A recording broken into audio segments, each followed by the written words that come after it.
Well, I'm in the Victorian budget lockup where Treasurer Kim Wells has just handed down the Victorian budget, describing it as tough but fair.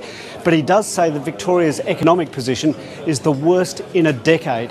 He says GST and stamp duty revenues are down by nearly $2 billion a year. However, he has been able to deliver a budget surplus of $155 million. Part of that surplus is going to come from cuts to the public service. He says that there will be another 600 public sector jobs will go. Now that's added to 3,600 jobs that have already been identified. So over the next 2 years, there will be 4,200 public sector jobs. The Treasurer says that he hopes that and expects that the vast majority of the jobs, if not all of them, will come through voluntary redundancies.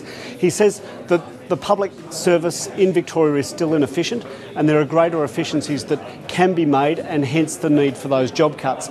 He says that he expects that there's duplication across certain departments and gave an example of Commonwealth and state duplication across departments, and he expects that the positions will mainly come in management positions where there is a duplication of services in the public service. He stressed that frontline positions will not be the ones to go.